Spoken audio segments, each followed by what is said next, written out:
Hello বন্ধুরা, লক্ষ্মীর ঝাঁপি সিরিয়ালে আজকের এপিসোডে তোমরা দেখতে পাবে এদিকে ঝাঁপির বাবাকে অনেক কষ্টে খুঁজে পাওয়ার পর দীপ আর ঝাঁপি মিলে তার বাবাকে বাড়ি ফিরিয়ে নিয়ে আসে। ঝাঁপির বাবার এমন অবস্থা দেখে ঝাঁপির মা জিজ্ঞেস করে কি হয়েছে, তোমরা ওনাকে এমন ভাবে ধরে কেন নিয়ে আসছো, কি হয়েছে? তারপর দীপ সবটাই বলে। তারপরে এটা শোনার পর তো ঝাঁপির মা অনেক কাঁদতে থাকে। তারপর বাবা বলে কেঁদো না বৌমা, কেঁদো না। তারপর সেখানে পরিমল কাকা এবং ওদের পাড়ার অনেকেই চলে আসে। কেন, কি হয়েছে, কেন এরকম করতে চাইছিল, ওদের তো আলাদাই চিন্তা লেগে আছে। ভাবছে যদি এভাবে আমাদের টাকাটা ডুবিয়ে দেয়, সেই জন্য তারা তো একদম দল পল নিয়ে চলে এসেছে। তারপর দীপের বাবা বলে এই তোরা একদম চুপ কর, তোদের জন্যই তো মেয়েটার বিয়ে ভাঙলো, তোদের জন্যই এত সব হয়েছে, তোরা একদম চুপ থাক। তোরা কি জানিস না মানুষ কতটা কষ্ট পেলে এমন পদক্ষেপ নেয়, নাকি তোরা সব নাটক করছিস? তারপর দীপও বলে যে তোমাদের জন্য এই সব অবস্থা প্রশান্ত কাকার, এইসব বলতে থাকে। তারপর পরিমল কাকা বলে আরে শোন, আমরাও চাই না প্রশান্ত মরে যাক, কারণ প্রশান্ত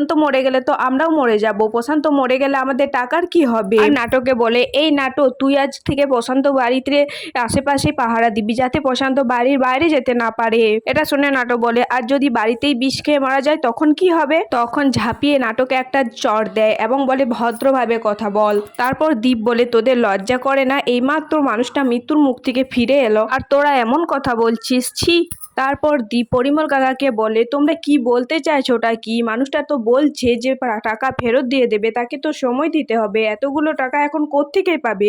আর তাছাড়াও তিনি তো বলছেন যে ফিরিয়ে দেবে টাকা, তাহলে এত এত কিছু করার কি আছে? তারপর পরিমল কাকা বলে সময় সময় দিতে গিয়ে তো কেটে পড়ছিল, আমরা আর ওকে বিশ্বাস করি না। দাঁড়াও। প্রশান্তবাবু ছোট মেয়েকে নিয়ে এসে বলে এর মাথায় হাত দিয়ে বলে যে আমাদের টাকা সমস্ত ফিরিয়ে দেবে। আর প্রশান্তবাবু তো কিছুতেই তার মেয়ের মাথায় হাত দিতে চায় না।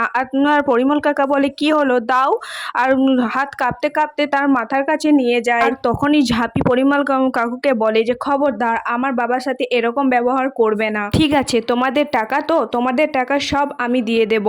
তোমাদের টাকা আমি হিসেব করে দেখেছি, 80 লক্ষ টাকা হয়েছে। এটা শুনে তো দীপের বাবা অবাক হয়ে যায়। আর ঝাঁপি বলে এই 80 লক্ষ টাকা আমি 2 বছরের মধ্যে তোমাদেরকে ফিরিয়ে দেব, আমাকে এই 2 বছরের মতো সময় দাও। তখন পরিমল কাকা বলে যে তুই আমাদের টাকা ফেরত দিবি, তুই মজা করছিস না তো? তখন ঝাঁপি বলে আমি কোনো মজাও করছি না, আর আমি মিথ্যে প্রতিশ্রুতিও দিচ্ছি না, আমি কথা যখন দিয়েছি তখন ঠিক তোমাদেরকে টাকা ফিরিয়ে দেব। তখন পরিমল কাকা আরে সবাই বলে যে ঠিক আছে, তাহলে আমরা এখন চলে যাচ্ছি। এদিকে তো ঝাঁপির মা চিন্তায় পড়ে যায়। ওরা যাওয়ার পরই ঝাঁপিকে বলে কি রে ঝাঁপি, তুই আগা পেছা কিছু না ভেবেই ওদেরকে কথা দিয়ে দিলি, 80 লক্ষ টাকা কি 2 বছরের মধ্যে ফেরত দেওয়া সম্ভব? তখন ঝাঁপি বলে এছাড়া যে কিছু উপায় ছিল না মা, আমাকে তো এই 2 বছরের মধ্যে যে করে হোক টাকাটা তাদেরকে ফেরত দিতে হবে। তারপর সবাই যে যার ঘরে যাওয়ার পর দীপ ঝাঁপিকে বলে আমিও কিন্তু কাকিয়ার সাথে একমত, 2 বছরে এত টাকা ফিরিয়ে দেওয়া সম্ভব নাকি? এটা কি ব্যাংক?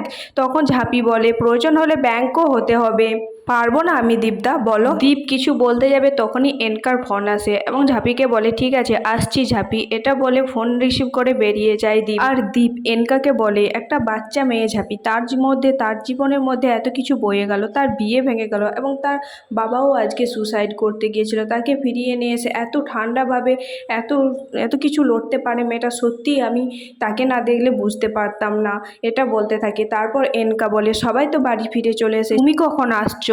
আর তখন দীপ বলে এই তো যাচ্ছি, ঝাঁপির এত বড় একটা বিপদ, তার পাশে তো আমাকে দাঁড়াইতেই হতো, বলো। আর এটা বলার পরই দীপের মনে পড়ে যায় যে ঝাঁপি তাকে জিজ্ঞাসা করেছিল সে পারবে কি না। তখন এনকাকে বলে আরে দাঁড়াও, ঝাঁপি তো আমাকে একটা কথা জিজ্ঞেস করেছিল, আমি তো তাকে উত্তর না দিয়ে চলে এসেছি, আচ্ছা এখন রাখো আমি আসছি বাড়ি।